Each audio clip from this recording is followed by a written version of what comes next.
नमस्कार। मैं अशोक भंडारी आज अपने एस्ट्रो कंसल्टेंट चैनल पर आपसे मंगल दोष के बारे में जानकारी देने आया हूं आपको। और इसमें हम और भी कई जानकारी हमारे पास है, पर आज थोड़ा सा एक छोटा सा रूप में इसको हर भाव के बारे में आपसे डिस्कस करेंगे, चर्चा करेंगे, जिसमें कि आप जान पाएं कि आपकी कुंडली में कहाँ पे कौन सी मंगल की स्थिति कहाँ पे है ना। ये कैसे होता है मांगलिक दोष? क्या आपकी कुंडली में भी योग है या दोष है? कैसे जानेंगे आप इसको? आप देखेंगे कुंडली के 12 भाव होते हैं, है ना। किसी का अगर प्रथम भाव में बैठ गया, किसी का द्वितीय में बैठ गया, तीसरे में बैठ गया, चौथे, तो 12 भावों के हिसाब से हम देखते हैं कि इसकी स्पेसिफिक कुछ जगहें हैं कहाँ बैठ के मंगल दोष ज्यादा खराब होता है और कई जगह जाके ठीक रहता है ना।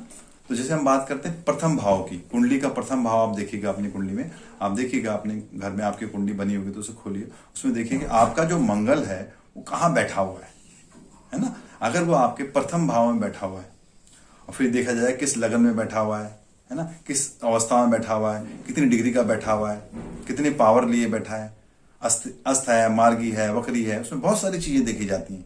फिर भी हम इसको जनरली, थोड़ा टेक्निकल हो जाता है ये जो भी मंगल के बारे में, फिर भी हम बोलते हैं जैसे आपने देखा कि आपका जो मंगल है वो प्रथम भाव में बैठा हुआ है ना। जब ये प्रथम भाव में मंगल आपका बैठा हुआ है तो इसको आप मांगलिक कहलाए जाएंगे। क्यों कहलाए जाएंगे? क्योंकि जो मंगल के लिए होता है कि जब 27 साल पुरुष के लिए 27 साल तक मांगलिक दोष रहता है और स्त्री के लिए 26 साल तक रहता है ना। तो उसमें क्या होता है कि मांगलिक का मतलब बेसिकली समझिए अब क्या होता है। मांगलिक का मतलब चंचलता। तो 27 साल तक क्या होता है, वो अपने कुछ चीजों को, अपने डिसीजन को नहीं ले पाता, कंफ्यूजन की स्टेट में रहता है, या हमेशा गलत निर्णय ले लेगा वो, क्योंकि हनुमान जी मंगलाकारा कहा गया उसको, और चंचल थे। चंचलता ज्यादा बढ़ जाती है आदमी की, है ना, भावुकता बढ़ जाती है, अति भावुकता बढ़ जाती है, वो अपने कार्य को सही तरह से कर नहीं पाता। तो जब प्रथम भाव में बैठेगा तो आपकी पर्सनैलिटी में पूरा मंगल छा जाएगा 27 साल तक, और आपको पढ़ाई लिखाई, लड़ाई झगड़ा, गुस्सा बहुत कराएगा ये। तो इससे बहुत कष्ट होता है जिनके प्रथम भाव में मंगल रहता है। बहुत मुंह फट लोग होते हैं वो, और गाली गलौज है, लड़ाई झगड़ा है, गुस्सा उनको बहुत ज्यादा आता है। पर ऐसे लोग अगर आप देखें दूसरी जगह पे, पुलिस में, आर्मी में, ऐसे लोग स्पोर्ट्स में, है ना, और एक्टिविटी जो फास्ट एक्टिविटीज होती हैं, होटल लाइन है, मार्केटिंग लाइन है, वहां पे अच्छा करते हैं। पर जनरली इनकी जो पर्सनल लाइफ रहती है वो काफी दिक्कत रहती है, क्योंकि इनका जो फर्स्ट हाउस में मंगल होगा उसकी दृष्टि सप्तम घर में होती है। 7वां घर जो होता है उनके पार्टनर का होता है, लाइफ पार्टनर का, है ना। तो उनके साथ उनके एडजस्टमेंट होने में बहुत दिक्कत होता है। इसलिए हम देखते हैं कि जब प्रथम भाव में किसी के मंगल है, अगर वो जो लड़की जिससे शादी वो करना चाह रहे हैं, अगर वो मांगलिक नहीं है तो उनके विचारों में बहुत मतभेद रहता है, उनकी लाइफ में बहुत हेल्थ इश्यूज रहते हैं। उनको नहीं रहेंगे, उनकी वाइफ को रह सकते हैं, है ना। उनके स्वभाव में बहुत ज्यादा उग्रता रह सकती है। तो इसी प्रकार हम प्रथम भाव के लिए हम बोलते हैं उनको कि हनुमान जी की वो पूजा करा करें। अगर वो मंगलवार का व्रत रख सकते हैं तो बहुत ही बढ़िया रहेगा। और 27 साल के बाद अगर वो शादी करते हैं तो उनकी शादीशुदा जिंदगी बहुत अच्छी रहती है। पर अगर उन्होंने 27 साल से पहले कर लिया, मान लेते, तो तब जब तक 27 साल कंप्लीट नहीं हो जाएंगे उनको बहुत कष्ट रहेगा।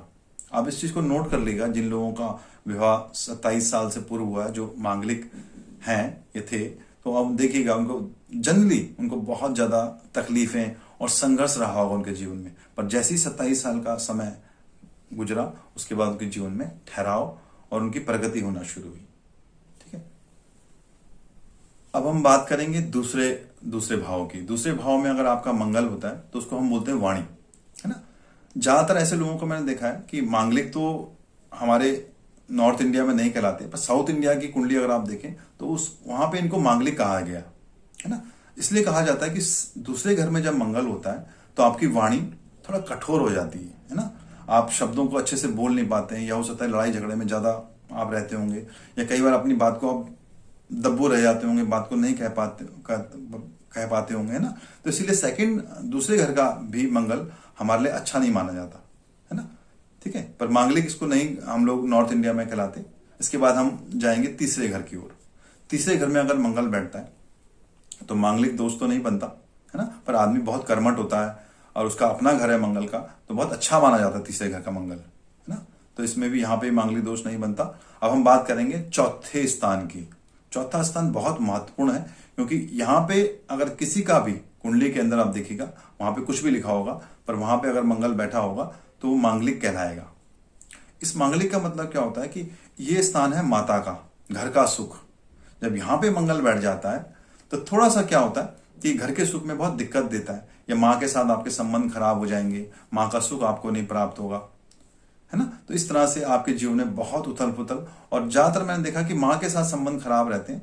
और जब आपकी शादी हो जाएगी, अगर आपकी पत्नी भी मांगलिक होगी तो आपका जीवन अच्छा रहेगा। पर यह देखना पड़ेगा कि उसका भी मंगल उसी स्थान पे नहीं होना चाहिए। मान लो आपका मंगल चौथे घर में है, उसका भी अगर चौथे घर में हो गया तो मांगलिक दोष पे दिक्कत कर सकती है। ठीक है, तो इसके लिए आपने हनुमान जी की पूजा करनी है और मंगलवार का व्रत रखना है। और सुंदरकांड का अगर आप पाठ करते हैं शाम के लिए मंगलवार और शनिवार को तो बहुत अच्छा माना जाएगा। इसके बाद हम जाएंगे पांचवें घर में। पांचवें घर में मंगल को हम देखते हैं तो मांगलिक दोष तो यहाँ पे नहीं बनता, मंगल यहाँ पे अच्छा भी होता है, पर थोड़ा सा हम फिर भी यहाँ पे कहते हैं कि आपके जो इष्ट देव होंगे, है ना, मान लो यहाँ पे सूर्य की स्थिति बनती है तो सूर्य की पूजा आप करा करें, सूर्य को जल दिया करें, हनुमान चालीसा पढ़ा करें, उससे भी बहुत बढ़िया रहेगा। इसके बाद हम जाएंगे छठे घर की ओर।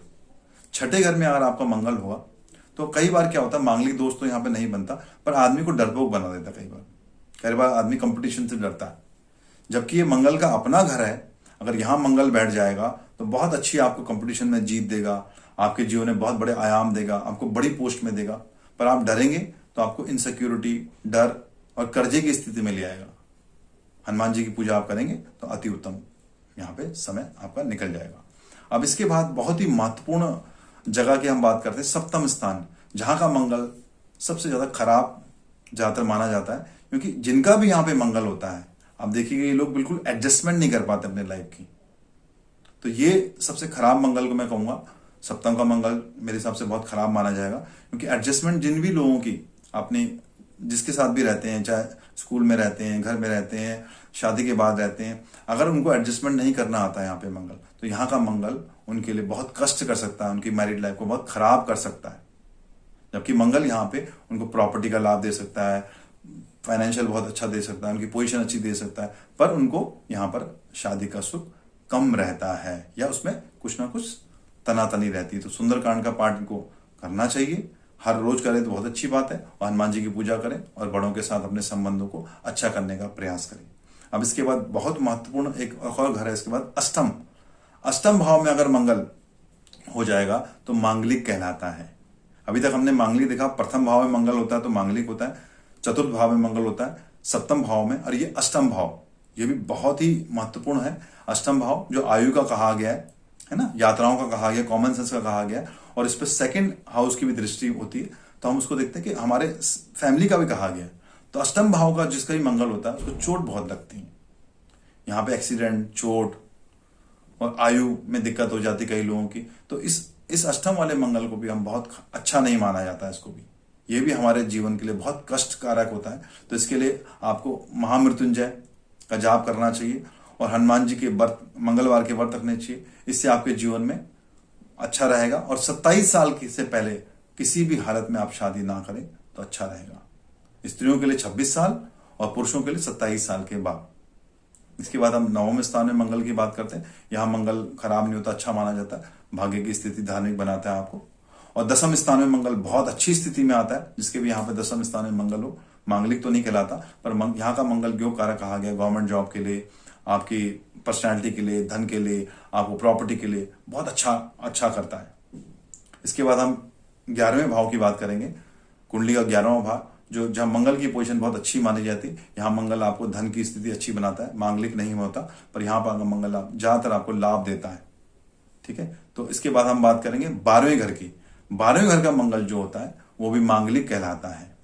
यहाँ पे मंगल क्या करता है, यहाँ पे आपका अगर आप देखें तो हॉस्पिटल का घर माना जाता है, इसको बोलते हैं कि बेडरूम का सुख माना जाता है, इसको पति पत्नी का सुख माना जाता है इसको। तो यहाँ का मंगल भी थोड़ा सा इतना अच्छा नहीं होता, तो अपने स्वभाव को यहाँ पे ठीक करना पड़ेगा, अपने शब्दों को अच्छे से बोलना पड़ेगा, और थोड़ा सा आदमी को केयरिंग तो होते हैं, पर कहीं ना कहीं मुझे लगता है कि एडजस्टमेंट में इनको भी प्रॉब्लम होती है। तो थोड़ा सामाजिक बनना पड़ेगा और लोगों से खुल के मिलना पड़ेगा, और हनुमान जी की पूजा जितना करते हैं और थोड़ा सिस्टमेटिक जितना रहते हैं और चीज़ों को थोड़ा सा सहन करने की शक्ति मुझे लगता है इन लोगों में थोड़ा कम होती है। जैसे ही चीज़ों को सहन करेंगे तो मुझे लगता है ये मंगल भी इनको नुकसान नहीं करेगा। और शादी लड़की है तो 26 और लड़का है तो 27 साल के बाद करेंगे तो अति उत्तम रहेगा। मंगल के लिए मैं यही कहूँगा कि हनुमान जी की जितनी पूजा करेंगे उतना लाभ देगा। और सुंदरकांड का पाठ अगर आप मंगलवार और शनिवार की शाम को करते हैं तो अति उत्तम माना जाता है। और कोई, चलो मान लेते हैं कोई इंसान सुंदरकांड नहीं कर पाता है, तो हनुमान जी की कहा गया है कि 7 बार पाठ कर कोई, छूटे बंदी महास कोई। हनुमान जी ने खुद कहा है और तुलसीदास जी ने कहा है कि 100 बार जो हनुमान चालीसा का पाठ कर लेगा उसके जीवन के सारे कष्ट खत्म हो जाएंगे। और 100 का मतलब 100 बार है, 7 बार का मतलब 7 नहीं। तो लोग थोड़ा कंफ्यूज हो जाते हैं इसमें। तो 100 बार जब आप हनुमान चालीसा पढ़ना शुरू कर देंगे तो धीरे धीरे धीरे आपके जो कष्ट हैं वो कम हो जाएंगे, खत्म नहीं हो सकते। और भी जानकारी पाने के लिए जुड़ रही मेरे यूट्यूब चैनल एस्ट्रो कंसल्टेंट पर।